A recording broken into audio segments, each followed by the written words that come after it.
Project Hail Mary is based on a crazily popular Andy Weir novel, and it's adapted by screenwriter Drew Goddard.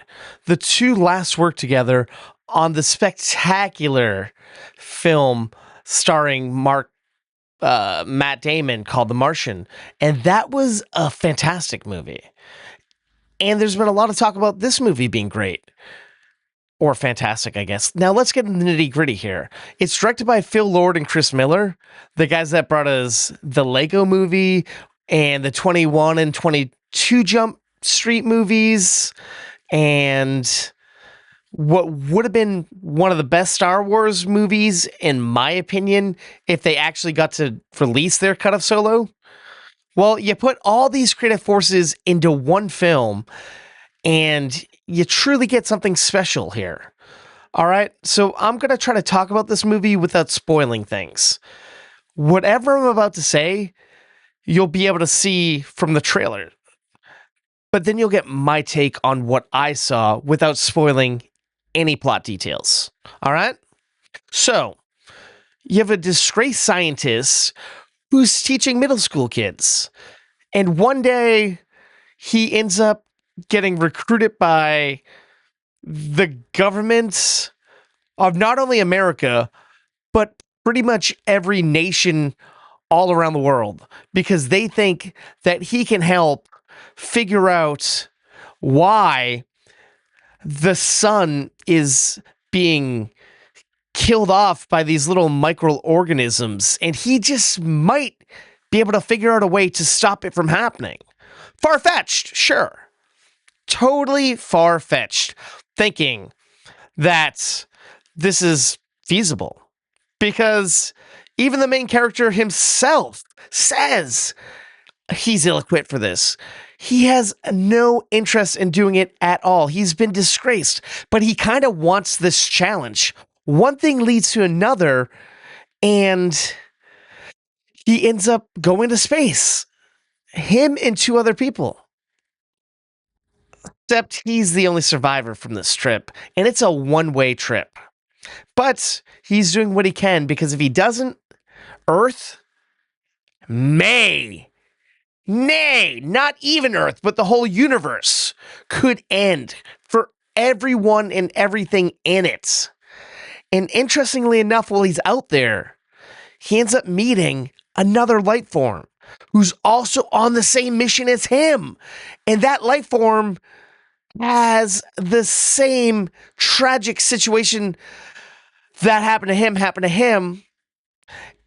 Everyone on board that spaceship died. So the two have to team up and figure out how to save their worlds and save the galaxy. And there's some learning curves here because they don't speak the same language. They can't breathe the same air. So they got to find a way to work together by any means necessary.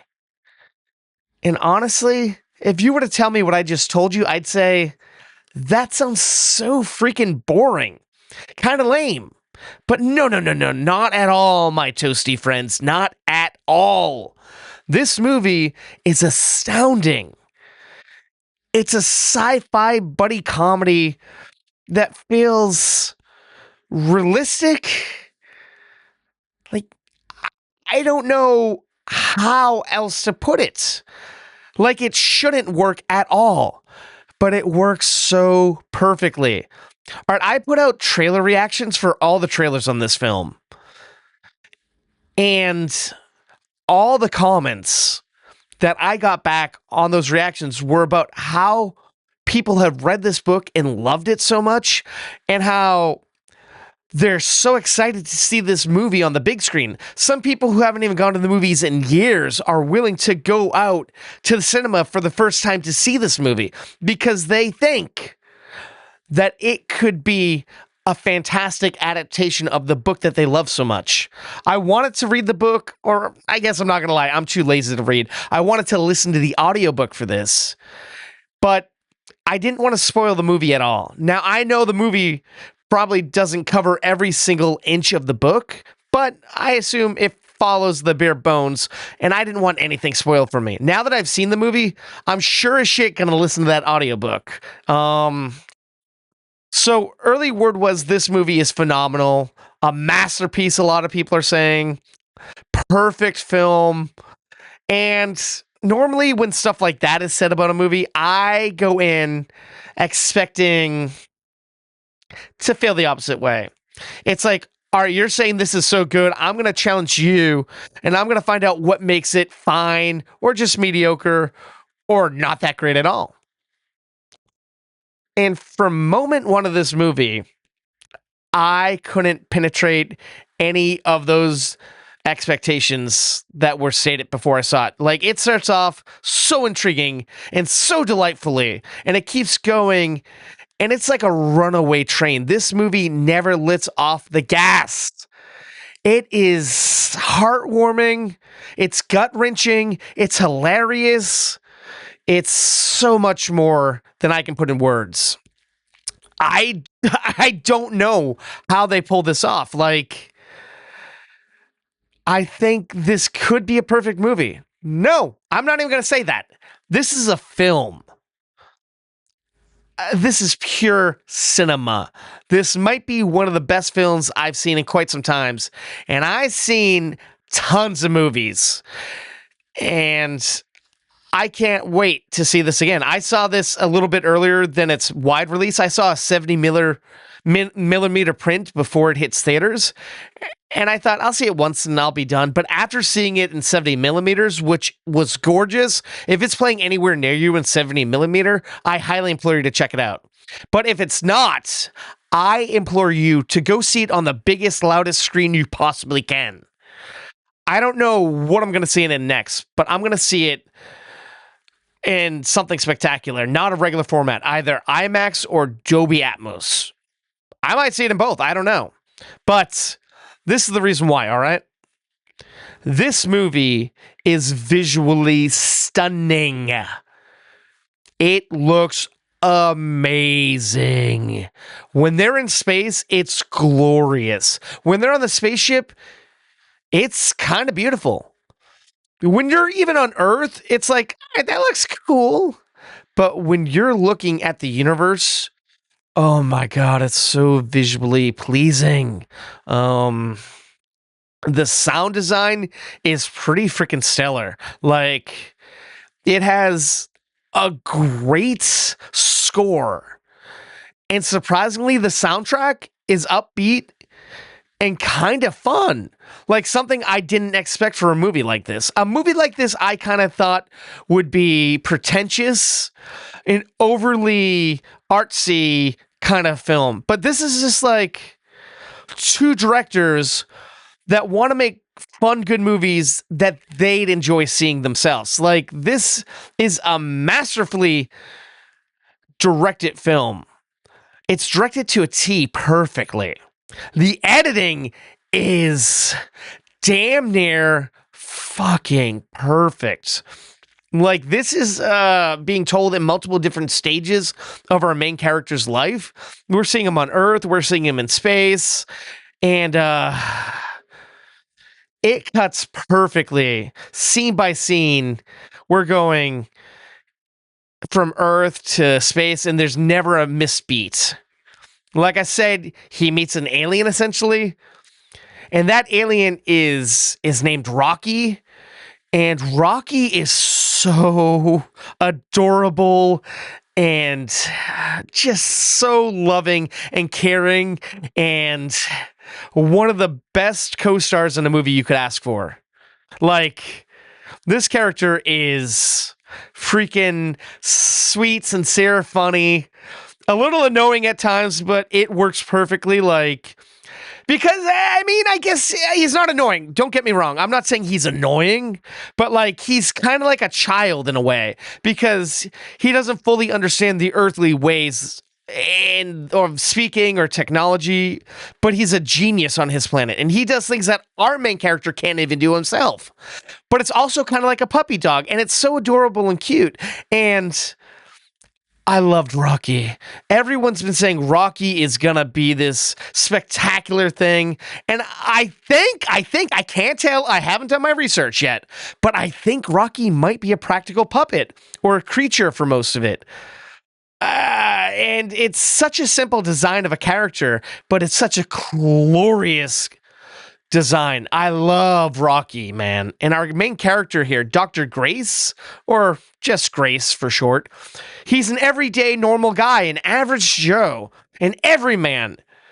And he's just so great and relatable. And he's charming and delightful, fearful, hopeful. He has so many emotions he goes through in this movie. And the fact that Ryan Gosling portrays him, I don't know who else you get for something like this, because Ryan Gosling is that type of actor who can just nail every emotion and kind of fill any void that you can see coming a mile away. And this felt like it was a role that was tailor-made perfectly for him. I don't know. I assume that's the way it was written in the book, and he just came in and knocked it out of the park. Like, if you liked him as Ken or as anything, really, because this guy is one of our finest modern-day actors, in my opinion, and probably one of the best actors to come out of the Mickey Mouse Club. The fact that he is acting opposite no one for most of the movie, and then another part of the movie, he's acting opposite of this alien creature who doesn't really speak English and emoting so much and making us feel emotion from those interactions. It's ungodly. It is stellar. It is so freaking radical. This movie, it's a roller coaster ride of emotions.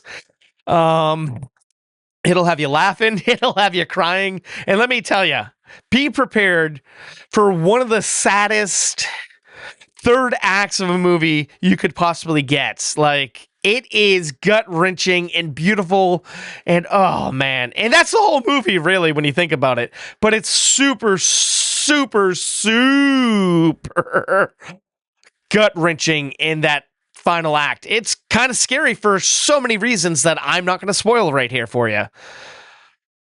But, oh gosh, I don't know. I want to say so much more, but I can't. I cannot spoil this for you. This movie might be one of my favorite movies that I see this year. And I get, yes, it's only March, but I think it's going to last in my memory. And I hope this movie gets people out to the cinema. I hope it gets people seeing movies, talking about movies. I hope it plays for a long time. I hope it makes a lot of money at the box office, because this movie is a work of art. And art should be seen and taken in. And, gosh, this movie knocked my socks off. Have you seen it? Have you read the book? Have you seen it and read the book? I want to know all of your thoughts. Do you agree? Do you disagree? I don't know. I could be wrong. Maybe I'm just drinking the Kool-Aid, but I don't think I am. Like I said, I'm a pretty tough critic. And I'm not saying I'm a critic. I'm just a fan of movies who loves to talk about and review movies. But I would love to open up and talk to y'all about your thoughts, questions, comments, and concerns on Project Hail Mary. Essentially the movie, but like I said, I'm going to listen to the audiobook, so I'll talk to you about the book too, but I haven't just read it or listened to it yet. But I want to know all of your thoughts. Let me know in the comment section down below how you feel about everything Project Hail Mary. Gosh, I'm just realizing I didn't even mention the other cast members. There's a lot of people in here who are kind of familiar or look familiar. Like the woman in charge of this whole project essentially is Sandra Haller, who is a phenomenal actress. She's from Anatomy of a Fall and The Zone of Interest. Ooh, she's a great actress, especially in this. Then you have the AT&T woman who's been popping up in a lot of things. Like one of my favorite movies of 2021, Werewolves Within, and she's currently on Going Dutch on Fox, the show over there. I'm gonna butcher her name. I'm sorry. I think it's Milana Vayntrub. She's in here. She's pretty good. She doesn't get too much to do, but she gets to shine a bit. Ken Leung, this guy is great. He doesn't get a lot to do either, but he's great. And he's in like old Lost, The Sopranos, Industry, Joker, Folie à Deux. Familiar face. He doesn't get too much to do here, but he kills when he is in it.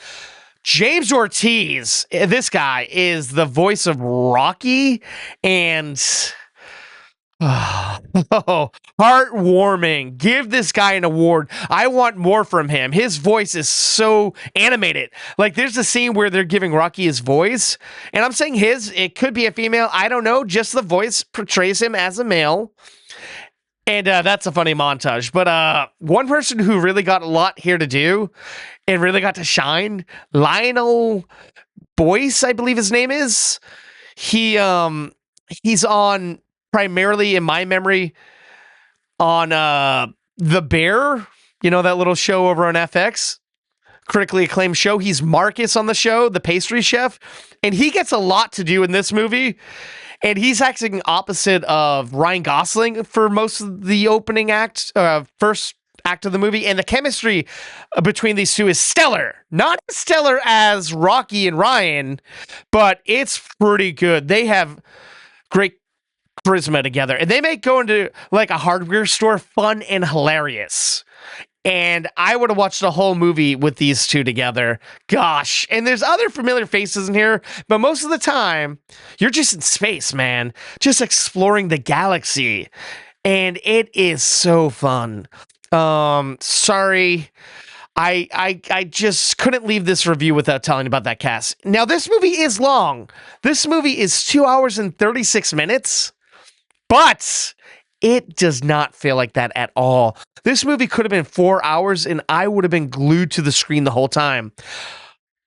I didn't even want to get up to go to the bathroom. I white knuckled and I had to pee a bit, but I could not miss a frame of this movie because I really dug this movie. 2 hours and 36 minutes sounds daunting, but it flies by because this movie is that good. It's like a laugh a minute. No, this is like a laugh every 30 seconds. And when shit gets real, it gets real.